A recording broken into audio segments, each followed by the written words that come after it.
Hello dear friends, welcome to our channel. हम कर रहे हैं आपके TY BCom का सब्जेक्ट जिसका नाम है एक्सपोर्ट मार्केटिंग। उसका हम चैप्टर नंबर 1 पढ़ रहे हैं और आज रहेगा हमारा लेक्चर नंबर 5। तो चलिए, आज के लेक्चर में हमें पढ़ना है फैक्टर्स इन्फ्लुएंसिंग एक्सपोर्ट मार्केटिंग। ना एक्सपोर्ट मार्केटिंग के बारे में तो हमने काफ़ी सारी चीज़ें पढ़ ली, ठीक है। उसका इम्पोर्टेंस भी देख लिया कि क्यों ज़रूरी है एक्सपोर्ट मार्केटिंग। अभी हम कहें कि जो बिजनेसेस है वो एक्सपोर्ट डोमेस्टिक लेवल पे बिज़नेस करते हैं, डोमेस्टिक लेवल पे लोगों की नीड जो है, डिमांड जो है उसे पूरी करते हैं, उससे भी आगे बढ़ते हैं वो एक्सपोर्ट मार्केटिंग में। वो क्यों करते हैं, क्यों बिजनेसेस उतना जाते हैं आगे, एक्सपोर्ट मार्केटिंग क्यों करते हैं, कौन कौन से फैक्टर्स है जो इसमें रिस्पॉन्सिबल है, या हम कहेंगे कि कौन कौन से फैक्टर्स है जो उन्हें मोटिवेट करते हैं एक्सपोर्ट करने के लिए। वही फैक्टर्स हमें आज इन डिटेल पढ़ने हैं। यहाँ पे अभी शुरू करेंगे हम। यहाँ पे इस फैक्टर्स को 2 पार्ट्स में डिवाइड किया गया है। एक तो रहेगा फर्म स्पेसिफिक फैक्टर एंड दूसरा एक्सटर्नल एनवायरनमेंट फैक्टर्स। ठीक है, शुरू करते हैं। Now there are several factors और motivators that induce business firms to enter in global market. ठीक है, कुछ ऐसी चीज़ें हैं या फैक्टर्स है जो मोटिवेट करते हैं बिजनेसेस को कि भाई डोमेस्टिक लेवल पे ही मत करते रहो, आगे भी बढ़ो, एक्सपोर्ट भी करो। वो क्या मोटिवेटर्स है या फैक्टर्स है वो हम देखेंगे।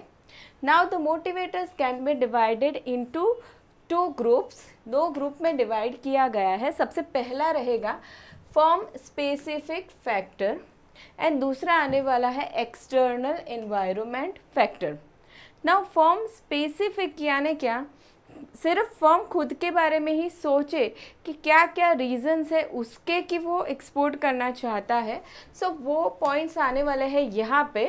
एंड एक्सटर्नल एनवायरनमेंट फैक्टर की बात करें भाई हम कहें कि बाहर का जो एनवायरनमेंट है, ग्लोबल एनवायरनमेंट है वर्सेस मार्केट है, वहाँ पे क्या क्या चीज़ें हो रही है, क्या क्या फैक्टर्स है, सिचुएशन है जो बिजनेस इसको मोटिवेट कर रहे हैं। ठीक है, वो हमें देखना है यहाँ पे। 2 ग्रुप्स में हम इस टॉपिक को पढ़ेंगे। नाउ सबसे पहला आ रहा है फर्म स्पेसिफिक फैक्टर्स। स्टार्ट करते हैं। फर्म स्पेसिफिक फैक्टर में सबसे पहला पॉइंट है rate of profit. Rate of profit, अभी प्रॉफिट की बात करें कोई भी इंडिविजुअल हो जो बिजनेस कर रहा है, या छोटे लेवल पे कोई बिजनेस कर रहा है, या बड़े लेवल पे कोई जा रहा है, कोई कंपनी, कोई भी हो, सबसे पहला मोटिव क्या रहेगा? प्रॉफिट कमाना। ठीक है, जितने भी बिजनेसेस चल रहे हैं सबका पहला मोटिव क्या रहता है? प्रॉफिट कमाना। बिजनेस को जब लगता है कि यार हम डोमेस्टिक लेवल पे काम कर रहे हैं, हमारे प्रोडक्ट की एक्सपोर्ट मार्केट में यानी कि ओवरसीज मार्केट में भी डिमांड हो सकती है। ठीक है, वहाँ पे भी कस्टमर्स को हमारे प्रोडक्ट्स चाहिए और हमारे पास भी इतनी कैपेसिटी है कि हम बना सके प्रोडक्ट, या वो कैपेसिटी हम डेवलप कर सकते हैं वगैरह वगैरह। तो बिजनेसेस क्या सोचेंगे कि चलो एक्सपोर्ट मार्केटिंग में हम शुरू करते हैं। ठीक है, अब क्या होने वाला है, जब भी डोमेस्टिक लेवल पे प्रोडक्ट सेल होंगे वहाँ पे प्राइसिंग और वहाँ पे प्राइसिंग दोनों में फ़र्क रहेगा, प्रॉफिट भी वहाँ प्रॉफिट अच्छा खासा मिलेगा। ये प्रॉफिट, जो रेट ऑफ प्रॉफिट कहा गया है, ये भी बहुत इम्पॉर्टेंट फैक्टर है जो मोटिवेट करता है बिजनेस इसको एक्सपोर्ट करने के लिए। ठीक है, अभी हम ऐसा कहें कि कोई भी बिजनेस ले लो, कोई भी प्रोडक्ट ले लो जो एक्सपोर्ट हो रहे हैं, जैसे हम कहें ज्वेलरी है, हैंडीक्राफ्ट प्रोडक्ट्स है, इलेक्ट्रॉनिक गुड्स है, कार्स है, या कॉटन हम कहें, या एनी प्रोडक्ट जो प्राइस पे यहाँ बिकेगा हमारी कंट्री में बिकेगा, और जब हम एक्सपोर्ट करेंगे तो ऑफकोर्स सेम प्राइस तो हम चार्ज नहीं करेंगे। ठीक है, वहाँ पे हम ज़्यादा प्राइस चार्ज कर सकते हैं डिपेंडिंग ऑन मार्केट की, कहाँ का मार्केट है, कैसी रिक्वायरमेंट है, उस हिसाब से। वहाँ पे रेट ऑफ प्रॉफिट तो ज़्यादा ही बढ़ ही जाएगा वहाँ पे। ठीक है, और यहाँ पे जो प्रोडक्ट बनने की जो कॉस्ट हमें लग रही है वो तो सेम ही होगी। डोमेस्टिक लेवल पे तुम बनाओ या एक्सपोर्ट के लिए प्रोडक्ट तो तुम वही बनाने वाले हो, सो रेट ऑफ प्रॉफिट वहाँ पे बढ़ जाएगा। सो ये सबसे पहला पॉइंट हो गया, rate of profit. Now the rate of profit that can be earn from export business may be higher than from domestic market. Now this is possible in case of certain products such as handicraft, pharmaceutical, software services etc. ठीक है, यहाँ पे अब अगर export marketing में जाते हैं हम तो रेट ऑफ प्रॉफिट ज़्यादा रहेगा। Now at times export marketing may help to increase the rate of profits from the domestic market due to increasing goodwill. अब यहाँ पे उन लोगों ने क्या कहा है, जैसे हम एग्जांपल लेते हैं कोई इलेक्ट्रॉनिक गुड्स का, ठीक है, डोमेस्टिक लेवल पे बिज़नेस चल रहा था, अभी एक्सपोर्ट भी कर रहा है वही बिज़नेस, ठीक है, एक्सपोर्ट मार्केटिंग में भी गया है। सो अभी एक्सपोर्ट में गया है तो वहाँ तो प्रॉफिट ज़्यादा होना ही होना है। अभी कस्टमर्स के माइंड में क्या आएगा कि भाई देखो ये कंपनी तो एक्सपोर्ट भी कर रही है, मतलब अच्छी क्वालिटी का प्रोडक्ट बेच रही होगी, ठीक है। सो कस्टमर के माइंड में भी, डोमेस्टिक कस्टमर के माइंड में भी गुडविल बढ़ गई प्रोडक्ट के लिए, कंपनी के लिए, ठीक है। सो डोमेस्टिक मार्केट में भी वो बिज़नेस जो भी प्राइस चार्ज करना चाहे सो कर सकता है। सो डोमेस्टिक मार्केट में भी वो हायर प्राइस, हायर प्रॉफिट कमा सकता है, ठीक है। सो सबसे पहला इम्पॉर्टेंट पॉइंट आ जाता है रेट ऑफ प्रॉफिट, जो सबसे बड़ा मोटिवेटर है। Now next one is recovery of R&D expenses, R&D expenses, research and development expenses, ठीक है। अब इनकी रिकवरी की बात कही है, ये रिकवरी एक मोटिवेटर की तरह काम करती है। कैसे, अभी यहाँ पे भी काफ़ी सारे बिजनेसेस हैं जहाँ पे R&D होती रहती है, ठीक है, प्रोडक्ट में इम्प्रूवमेंट लाने के लिए या नया प्रोडक्ट डेवलप करने के लिए या तो फिर कॉस्ट कम करने के लिए R&D चलती रहती है। सो अभी ये R&D करने के लिए, रिसर्च एंड डेवलपमेंट करने के लिए कंपनी काफ़ी सारे खर्चे उठाती है, ठीक है। टेक्नोलॉजी ज़रूरत होगी या एम्प्लॉयज़ रिक्वायर्ड होंगे या अदर मटेरियल्स या अदर इन्वेस्टमेंट, काफ़ी सारा इन्वेस्टमेंट लगता है R&D के लिए। सो वो R&D का जो भी इन्वेस्टमेंट किया गया है या खर्चा किया गया है वो रिकवर करना भी ज़रूरी है, ठीक है। जैसे हम कार मैन्युफैक्चरिंग का, कार बिजनेस का एग्जांपल लेते हैं, सो वहाँ पे क्या होगा, कांस्टेंट कुछ ना कुछ नए थोड़े थोड़े टाइम पे चेंजेस होते रहते हैं, नए नए फीचर्स ऐड होते रहते हैं प्रोडक्ट में। वो कैसे होते हैं, जब कांस्टेंट R&D होते रहता है तभी। अभी ये जो R&D पे खर्चा किया गया है वो कंपनी रिकवर तो करेगी, ठीक है। तो वो रिकवर करने के लिए भी कंपनी क्या सोचेगी, अगर हम एक्सपोर्ट बिजनेस में जाते हैं सो हम हमारा R&D एक्सपेंस वहाँ से कवर कर सकते हैं, क्योंकि वहाँ पे हम हायर प्राइस चार्ज करेंगे, प्रॉफिट भी वहाँ पे हायर होगा। So recovery of R&D expense. Now firms in certain sectors such as automobiles, pharmaceutical, electronics, etc. spend heavily on R&D to develop new and improved products.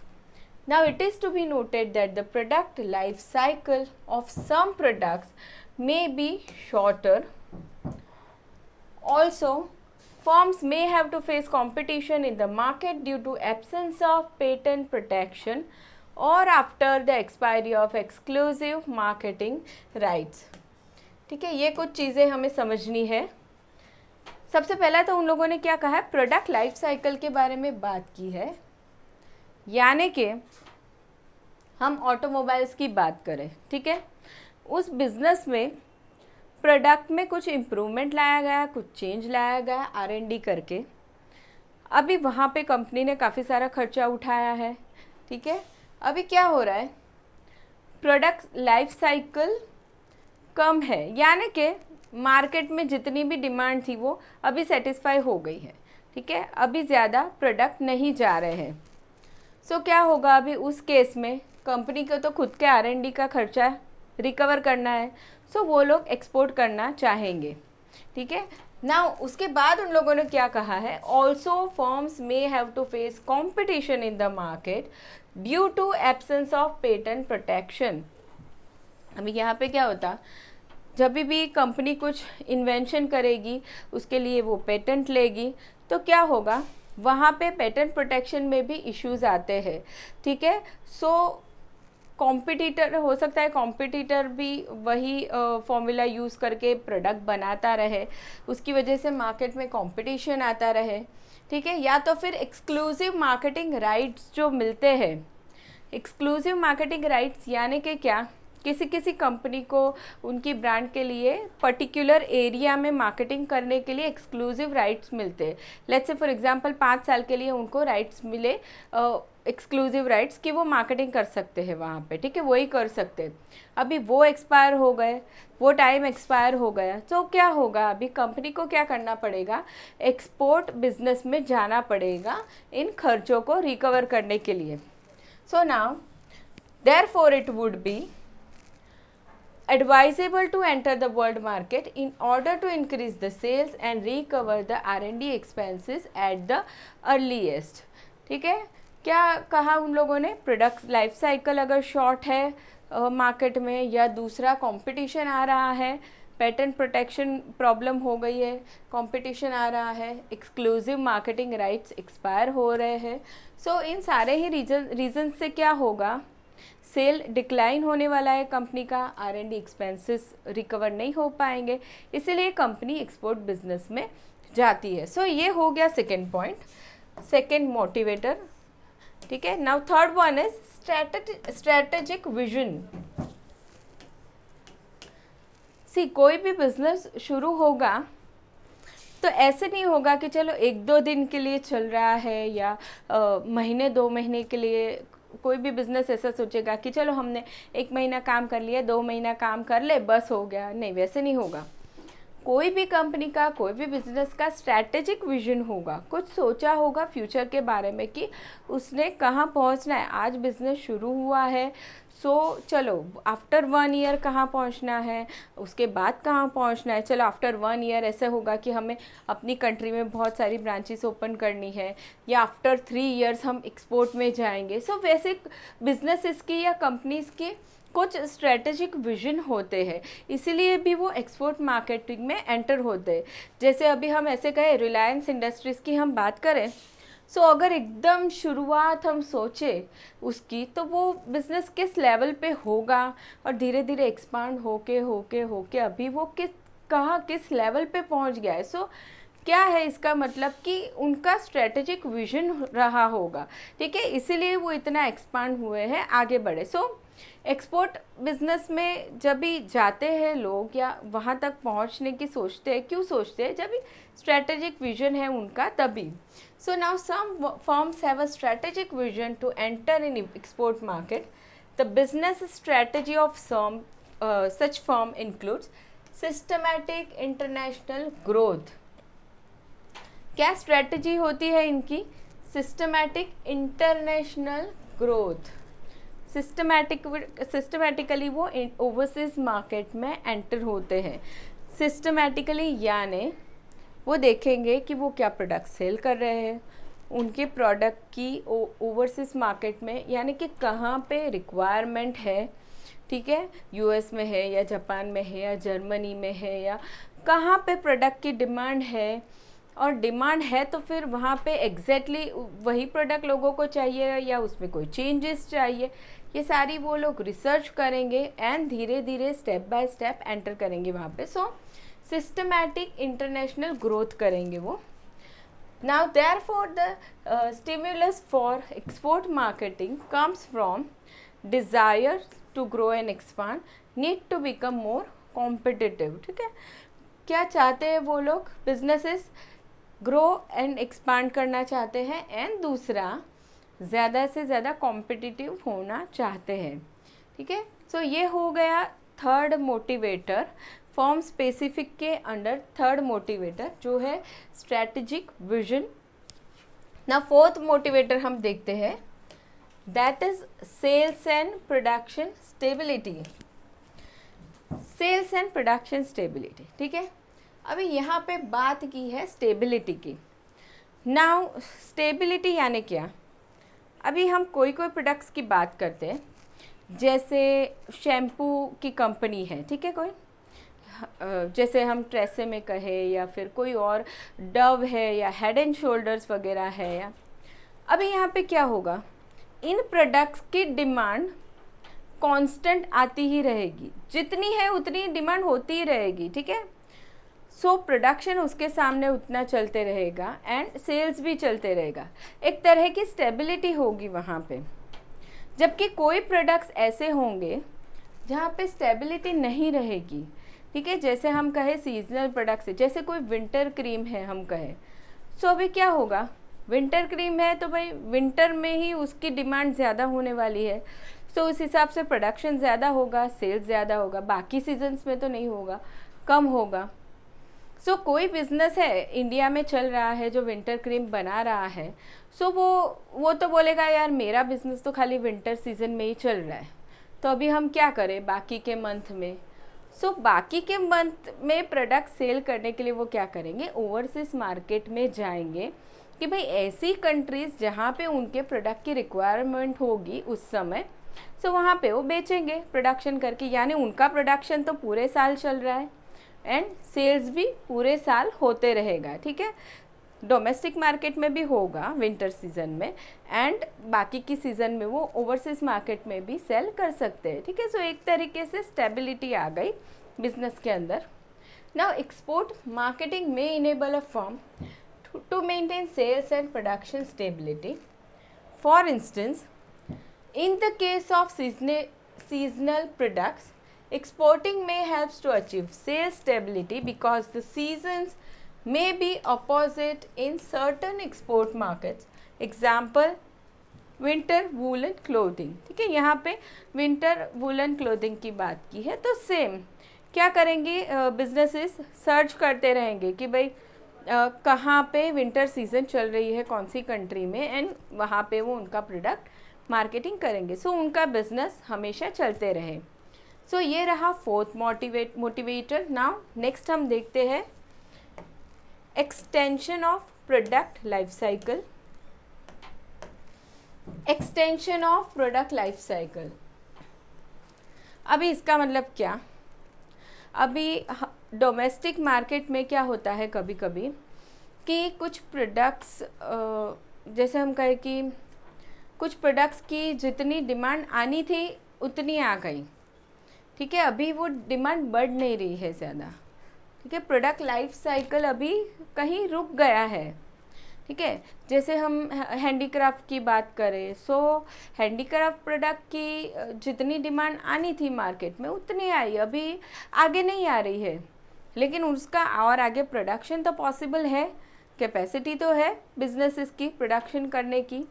सो क्या किया जाएगा, इस reason की वजह से अभी डोमेस्टिक डिमांड तो सेटिस्फाई हो चुकी है, तो उसके एक्सेस जो प्रोडक्शन हो सकता है उसे एक्सपोर्ट मार्केट में बेचा जाएगा।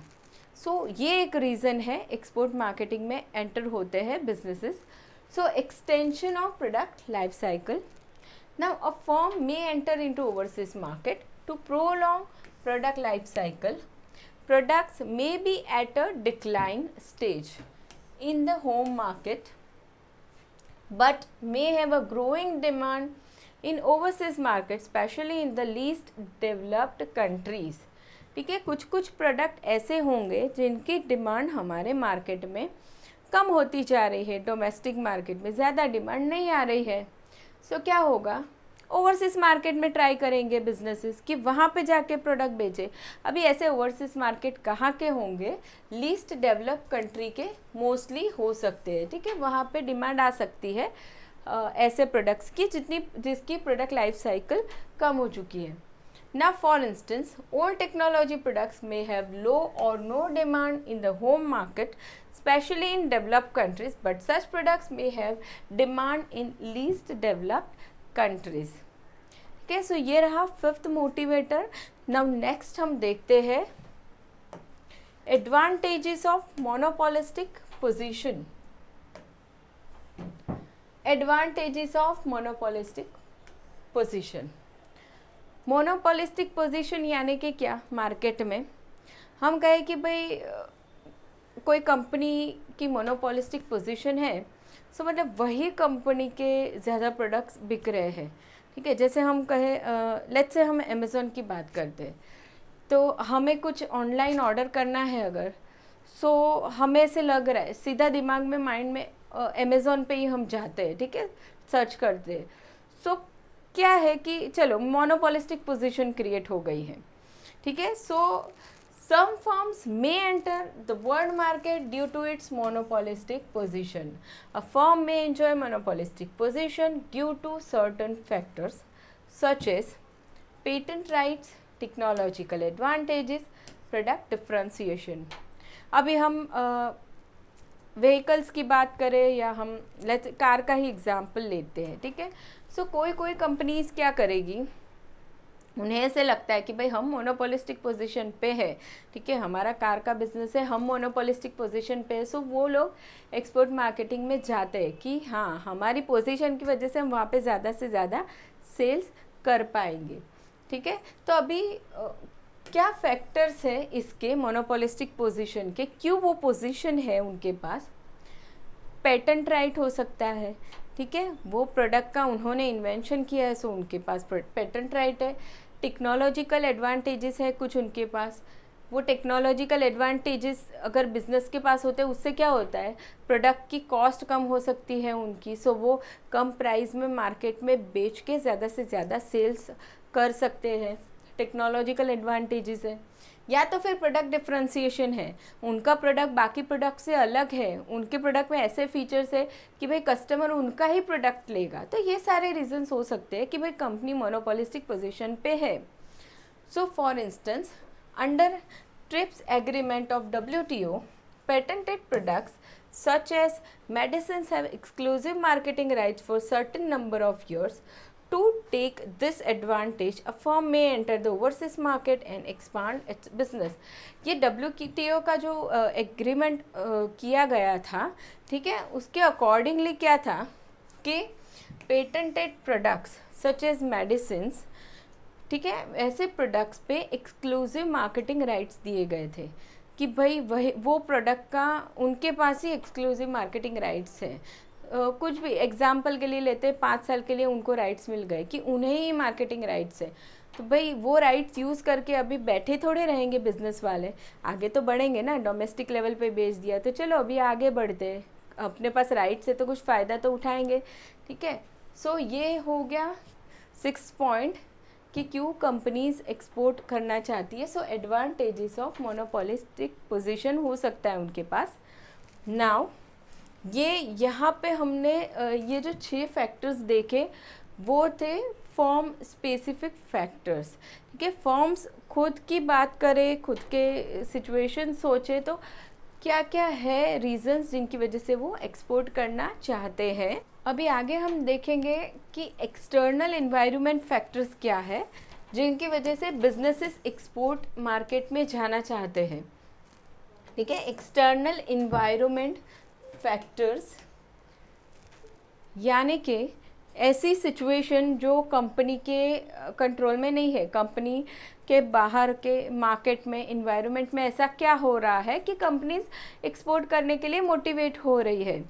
सो उसमें हम पॉइंट पढ़ेंगे competition in the domestic market.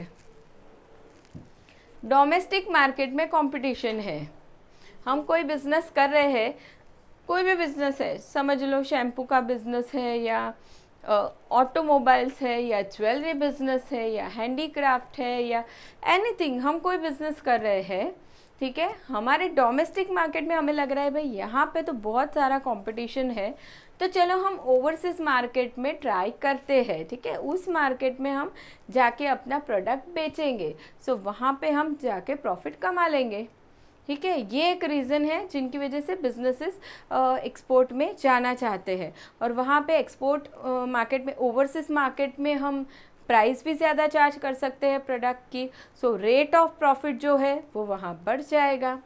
So now competition in domestic market. Competition in domestic market may drive a firm to enter into overseas market. Now, since 1991 post-reform period, several Indian firms are systematically planning to go international in a big way. ठीक है, after 1991 क्या हुआ कि काफ़ी सारी companies बहुत ज़्यादा motivate हो रही है एक्सपोर्ट मार्केटिंग में जाने के लिए। Now some of Indian firms have adopted offensive international competition strategy by way of counter competition. देखिए क्या हो रहा है, some of Indian firms have adopted offensive international competition strategy by way of counter competition। Internationally compete कर रही है Indian firms, ठीक है, कुछ स्ट्रेटजी यूज़ करके। क्या स्ट्रेटजी यूज़ करना है? काउंटर कंपटीशन करना है। अब यहाँ पे क्या होना है, the counter competition strategy enables Indian firms to penetrate the home market of the foreign competitors so as to diminish its competitive strength and thereby protecting the domestic market share from foreign competitors। चलिए example लेते हैं कि television का example लेते हैं। Samsung company है, ठीक है, टेलीविज़न बना रही है। अभी क्या होगा, मार्केट में काफ़ी सारे और भी टेलीविज़न बिक रहे हैं, ठीक है, काफ़ी सारा फॉरेन कंपनीज़ है जो हमारे डोमेस्टिक मार्केट में भी उनके प्रोडक्ट सेल कर रही है। ठीक है, कंपटीशन हमारे लिए तो बढ़ गया, सैमसंग के लिए तो बढ़ गया भाई, ठीक है, कि फॉरेन कंपनीज़ भी हमारे मार्केट में आके प्रोडक्ट सेल कर रही है। सो अभी सैमसंग कंपनी क्या करेगी, वो उसका प्रोडक्ट फॉरेन कॉम्पिटिटर के होम मार्केट में जाके सेल करेगी। ठीक है, वो हमारे यहाँ पे सेल कर रहे हैं हमारे डोमेस्टिक मार्केट में, तो हम प्रोडक्ट एक्सपोर्ट करेंगे एंड उनके मार्केट में सेल करेंगे। ठीक है, दैट इज़ काउंटर कंपटीशन करेंगे हम। उससे क्या होगा, उस फॉरेन कंपनी की थोड़ी स्ट्रेंथ कम हो जाएगी। ठीक है, एंड उसकी वजह से हमारे लिए डोमेस्टिक मार्केट में कंपटीशन कम हो जाएगा, क्योंकि उस कंपनी को उसके खुद के होम मार्केट में भी उसका इंटरेस्ट बचा के रखना है, सो वहाँ पे भी उसको मेहनत करनी है। सो यहाँ पे उसका थोड़ा फोकस कम हो जाएगा, सो हमारे लिए यहाँ कंपटीशन कम हो जाएगा।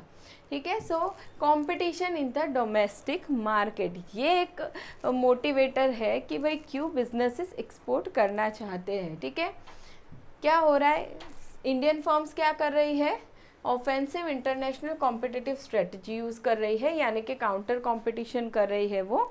ठीक है, फॉरेन कॉम्पिटिटर के होम मार्केट में वो प्रोडक्ट को सेल करेगी और इनके लिए कंपटीशन बढ़ा देगी। चलिए, तो ये हमने 7th पॉइंट देख लिया, competition in the domestic market. Now next motivator is domestic market constraint. Domestic market constant यानी कि अपने डोमेस्टिक मार्केट के कुछ फैक्टर्स है या कुछ सिचुएशन है जो एक्सपोर्ट करने के लिए मोटिवेट कर रही है बिजनेसेस को। अभी वो कौन कौन से हम देखते हैं एक एक। The domestic market constant drive the companies to international marketing. Now this constraints include, constraints यानी कि हम कहेंगे कुछ बैरियर्स या कुछ प्रॉब्लम्स। डोमेस्टिक मार्केट में कुछ प्रॉब्लम्स आ रही है, इसकी वजह से बिजनेसेस जा रहे हैं एक्सपोर्ट मार्केटिंग में। तो अभी क्यों, तो सबसे पहला कॉन्स्टेंट है saturation of domestic market. Saturation, the market for number of products tend to saturate और decline in the advanced countries. Now this often happens when market potential has been almost fully tapped. For instance, in US, the stock of consumer durables like cars, TV sets, etc. exceed total number of household. देखिए, saturation यानी कि क्या, कम हो जाना। अभी यहाँ पे वो लोग क्या बोल रहे हैं कि कुछ डिमांड कुछ हद तक पहुँचने के बाद बस अभी वहाँ स्टॉप हो गई है, अभी नहीं बढ़ रही है, सैचुरेशन पॉइंट आ गया। ठीक है, अभी जैसे यहाँ पे उन लोगों ने एग्जांपल दिया है कि in the US stock of consumer durables like cars, TV sets etcetera, ये जो ड्यूरेबल आइटम्स बिक रही थी, ठीक है, उसका स्टॉक एक्सीड हो गया total number of house hold, जितने हाउस होल्ड है उससे भी बढ़ गया। सो अभी भाई इससे ज़्यादा तो डिमांड नहीं आएगी ना, अभी डिमांड स्टॉप हो गई है। सो क्या हो गया, सेचुरेशन ऑफ डोमेस्टिक मार्केट हो गया, मतलब अभी वो मार्केट में तो प्रोडक्ट नहीं बिकेगा ज़्यादा। सो क्या करना है, ओवरसीज मार्केट में ट्राई करना है। सो ये एक कांस्टेंट हो गया बिजनेस के लिए कि भाई क्यों वो लोग जा रहे हैं ओवरसीज मार्केट में। सो ये पहला पॉइंट आ गया। अभी नेक्स्ट हम देखते हैं नेक्स्ट कांस्टेंट क्या है, that is economies of scales. Economies of scale, ये इकोनॉमीज ऑफ स्केल हमने ऑलरेडी आगे पढ़ा कि भाई एक्सपोर्ट बिजनेस होगा, लार्ज स्केल पे होगा, ठीक है। अभी क्या होगा, काफ़ी सारे बिजनेसेस ऐसे हैं कि उनके पास प्लांट कैपेसिटी ज़्यादा है, ज़्यादा प्रोडक्ट्स बना सकते हैं वो, पर डोमेस्टिक मार्केट में डिमांड लिमिटेड है। सो भाई वो डिमांड सेटिस्फाई करने के बाद भी जो प्रोडक्शन वो कर पाएंगे, सो वो प्रोडक्शन वो कहाँ बेचेंगे, ओवरसीज मार्केट में बेचेंगे, ठीक है। जैसे हम कहें कोई मोबाइल फ़ोन की कंपनी है, ठीक है, मोबाइल फ़ोन बना रही है, सो वो डोमेस्टिक लेवल पे तो सेटिस्फाई कर लेगी डिमांड, लेकिन वो और भी तो प्रोडक्ट्स बना सकती है, उसके पास उतनी कैपेसिटी है। सो वो क्या करेगी, वो प्रोडक्शन वो ओवरसीज मार्केट में सेल करेगी। ऑफ कोर्स क्या होगा, वहाँ पे हायर प्राइसेस मिलेंगे, ठीक है, प्रॉफिट अर्न हो जाएगा, R&D एक्सपेंसेस भी कवर हो जाएंगे, एंड इकोनॉमीज ऑफ स्केल का भी फ़ायदा मिलने वाला है। ज़्यादा से ज़्यादा प्रोडक्शन होगा, सो पर प्रोडक्ट कॉस्ट भी कम हो जाएगी, ठीक है, उसका फ़ायदा कस्टमर्स को भी मिलने वाला है और बिज़नेस को खुद को भी मिलेगा। सो इकोनॉमीज ऑफ स्केल भी एक रीज़न है क्यों बिजनेसेस एक्सपोर्ट करना चाहते हैं। So the technological advancement has help to increase the scale of operation substantially in many industries. So in order to take the advantage of large scale economies, the companies sell their product not only in domestic market but also in international market. Now अभी third constraint देखते हैं, वो है domestic recession. Domestic recession. Now domestic recession also motivates several companies to explore foreign markets. The recession in automobile industry in the early 1990s encouraged several Indian auto component manufacturers to explore foreign markets. ठीक है, domestic recession है, ज़्यादा demand नहीं आने वाली है, या फिर उतने प्राइसेस नहीं मिल पाएंगे डोमेस्टिक लेवल पे। सो कंपनीज क्या सोचती है कि भाई अभी हम ओवरसीज मार्केट में ट्राई करते हैं, ठीक है। सो ये हमने कौन सा पॉइंट पढ़ लिया, ये हमने देख लिया है डोमेस्टिक मार्केट कॉन्स्टेंट्स, ठीक है, उसमें हमने 3 कॉन्स्टेंट्स पढ़े। नाउ 9th पॉइंट हम देखते हैं, that is economic growth. Now economic growth भी एक रीज़न है जिसकी वजह से बिजनेसेस ओवरसीज मार्केट में जाते हैं. Now overseas growth is another major reason for internationalization. The growth potential of many foreign markets is a very strong attraction for foreign companies. देखिए पहले के बहुत पहले के समय की हम बात करें जहाँ पे ज़्यादा एक्सपोर्ट इंपोर्ट नहीं हो रहा था, सो उसकी कंपैरिजन में अगर आज की बात करें सो मार्केट का ग्रोथ काफ़ी सारा हो गया है और कंट्रीज़ भी काफ़ी सारी ग्रो हो गई है इकोनॉमिकली. सो अभी यहाँ पे देखिए several emerging countries like China and India have been growing at a much faster rate than developed countries. देखिए हमारे इंडिया जैसी कंट्री, चाइना है, बहुत फास्ट एकदम इनका ग्रोथ हो रहा है.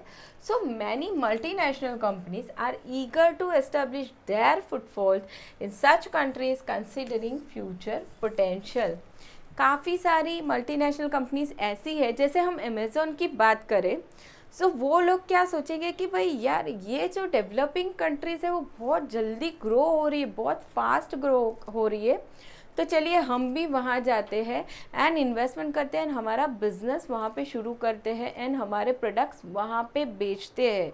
ठीक है, सो ये इकोनॉमिक ग्रोथ भी एक रीज़न है जिसकी वजह से बिजनेसेस ओवरसीज मार्केट में एंटर हो रहे हैं। ठीक है, चलिए तो ये इकोनॉमिक ग्रोथ हमने देख लिया ना। Next one is free trade agreement. Free trade agreement, trade यानी बिजनेस होना, एक्सपोर्ट इंपोर्ट। ठीक है, अभी फ्री ट्रेड एग्रीमेंट, अभी यहाँ पे क्या होने वाला है, काफ़ी सारी कंट्रीज़ ऐसी होगी, ठीक है, जो क्या करेगी, आपस में फ्री ट्रेड एग्रीमेंट करेगी। अभी कुछ चीज़ें हमने प्रीवियस लेक्चर्स में पढ़ ली कि काफ़ी सारे बैरियर्स लगाए जाते हैं। ठीक है, इंपोर्टिंग कंट्री काफ़ी सारे बैरियर्स लगाती है, टैरिफ बैरियर्स हमने देखा था, नॉन टैरिफ बैरियर्स देखा था वगैरह। सो क्या होगा कि ये जो फ्री ट्रेड एग्रीमेंट किया जाएगा, ठीक है, कंट्रीज़ के आपस में, तो वो लोग क्या करेंगे कि ये जो बैरियर्स है उसे निकाल देंगे। ठीक है, जो भी टैरिफ बैरियर लगते हैं, नॉन टैरिफ बैरियर लगते हैं, उसे निकाल दिया जाएगा। सो इससे क्या होने वाला है, एक्सपोर्टिंग कंट्री मोटिवेट हो जाएगी ज़्यादा से ज़्यादा एक्सपोर्ट करने के लिए। बिजनेसेस ज़्यादा मोटिवेट होंगे कि हम हमारा बिजनेस और बढ़ाए और ज़्यादा से ज़्यादा एक्सपोर्ट करें, क्योंकि अभी बैरियर्स तो लगते नहीं हैं। टैरिफ बैरियर्स यानी ज़्यादा टैक्स ड्यूटी पे करना पड़ेगा, वो नहीं लगेगा। नॉन टैरिफ बैरियर्स भी जो लगते थे वो नहीं लगेंगे। सो वो लोग ज़्यादा मोटिवेट हो जाएंगे। So a number of countries including India are active in signing free trade agreements with other countries to increase trade। क्यों किया जा रहा है ये एग्रीमेंट? ट्रेड को बढ़ाने के लिए, इंक्रीज करने के लिए। ना for instance India has sign a free trade agreement with Asian countries. ठीक है, एशियन कंट्रीज, अभी ये क्या है, ट्रेडिंग ब्लॉक है। अभी इनके साथ क्या किया जा रहा है, इंडिया ने क्या किया है, फ्री ट्रेड एग्रीमेंट साइन किया है। मतलब जो काफ़ी सारे ट्रेड बैरियर्स वहाँ लगते होंगे वो निकल जाएंगे। सो इंडिया आसानी से वहाँ पे एक्सपोर्ट कर सकता है। So for instance India has sign a free trade agreement with Asian countries which come into force with effect from 1st January 2010. India has also signed such agreements with other countries like South Korea. Such agreements provide an opportunity for business firms to enter in export markets to take advantage of market potential. ठीक है, अभी trade barriers की रुकावट नहीं है, हट गई है। सो बिजनेसेस मोटिवेट हो जाते हैं एक्सपोर्ट करने के लिए। ठीक है, चलिए अभी ये हो गया free trade agreement. Now next one is government incentives. ये भी हमने कॉन्सेप्ट प्रीवियस लेक्चर्स में किया है। गवर्नमेंट क्या करे, गवर्नमेंट तो सपोर्ट करेगी बिजनेस इसको कि भाई आप ज़्यादा से ज़्यादा एक्सपोर्ट करो।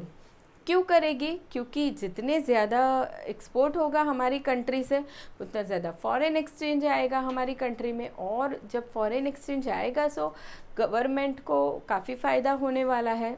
ठीक है, सो इसीलिए बिजनेस इसको मोटिवेट करने के लिए कि भाई वो ज़्यादा से ज़्यादा एक्सपोर्ट करे, गवर्नमेंट क्या कर रही है, काफ़ी सारे इंसेंटिव्स देती है बिजनेसेस को।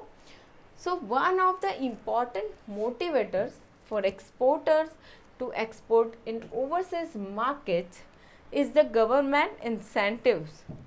The government of India gives a number of incentives to the exports to induce them to export. Now some of the incentives include, काफ़ी सारे incentives मिलते हैं, जैसे कि ड्यूटी ड्रॉबैक मिलेगा। ठीक है, कि भाई एक्सपोर्ट करने के लिए जो भी चीज़ें इंपोर्ट की गई है उस पर जो ड्यूटी पे की है उसका रिफ़ंड मिल जाएगा, ड्यूटी ड्रॉबैक मिलेगा, रिफ़ंड ऑफ जीएसटी मिलेगा, मार्केटिंग डेवलपमेंट असिस्टेंट मिलेगा, यहाँ पे हेल्प मिलेगी, export promotion capital goods scheme. ठीक है, इस स्कीम के अंडर बेनिफिट मिलने वाला है। तो ये सारे ही इंसेंटिव्स मिलते हैं गवर्नमेंट की तरफ से। ठीक है, इसके लिए बिजनेसेस मोटिवेट हो जाते हैं एक्सपोर्ट करने के लिए। Now next point is information and media revolution. Information and media revolution, देखिए ये बहुत ज़्यादा हम कहें कि इम्पॉर्टेंट पॉइंट है, या हम कहें कि इसकी वजह से भी एक्सपोर्ट बिजनेस ज़्यादा बढ़ रहे हैं। हम ऐसे कह सकते हैं कि भाई एक मीडिया जो है वो बहुत ज़्यादा रोल प्ले करता है किसी भी बिज़नेस को आगे बढ़ने के लिए। ठीक है, ये मीडिया क्या कर रहा है, इंफॉर्मेशन पहुंचा रहा है सबके पास। ठीक है, फटाफट से ट्रांजैक्शन हो रहे हैं, सबको इंफॉर्मेशन फटाफट मिल रही है। सो information and media revolution. Now there has been tremendous growth in the field of information and media. For instance, internet facility has given a big boost to global trade. क्या हो रहा है, internet facility has given a big boost to global trade. अभी जब पहले के ज़माने की बात करें तो अभी हमारी बात करें तो हमें शॉपिंग करना होता तो फिज़िकली हम मार्केट में जाते, गुड्स सिलेक्ट करते, ख़रीदते प्रोडक्ट। ठीक है, अभी क्या है, इंटरनेट पे देखो, ऑनलाइन ऑर्डर कर दो और कहीं का भी प्रोडक्ट हो हम मंगवा सकते हैं हमारे घर पे। ठीक है, सो इंटरनेट ने कितना ज़्यादा हेल्प किया है, कस्टमर्स को किया है, बिजनेसेस को भी किया है। ठीक है, और कस्टमर्स की डिमांड आ रही है तो ग्लोबली जितने बिजनेस है सारे ही बढ़ रहे हैं, सारे ही बिजनेसेस ग्रो कर रहे हैं। So nowadays business firms can conduct global operations without much investment in setting up elaborate offices. Now business activities in other countries can be conducted through information network. ठीक है, बहुत ज़्यादा कुछ सेटअप करने की ज़रूरत नहीं है, उसके बिना भी थ्रू इंटरनेट भी बिजनेस किया जा सकता है। सो इंफॉर्मेशन एंड मीडिया रिवॉल्यूशन, इसने भी बहुत हेल्प किया है बिजनेस को आगे बढ़ने के लिए। Now next point is world trade organization.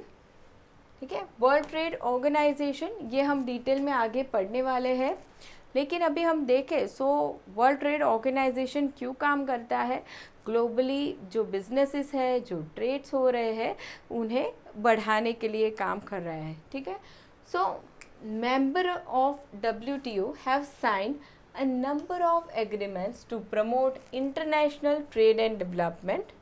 ठीक है, WTO के जो मेंबर्स है, जो मेंबर कंट्रीज़ है, उन्होंने क्या किया है, बहुत सारे अलग अलग तरह के एग्रीमेंट्स साइन किए हैं, जिसकी वजह से क्या हो रहा है, ट्रेड बढ़ रहा है, डेवलपमेंट आ रहा है वर्ल्ड में। सो दैट एग्रीमेंट्स इंक्लूड, कौन कौन से एग्रीमेंट है, trade related intellectual property rights, TRIPS agreement. ठीक है, ये किस रिलेटेड है, इंटेलेक्चुअल प्रॉपर्टी राइट से रिलेटेड है।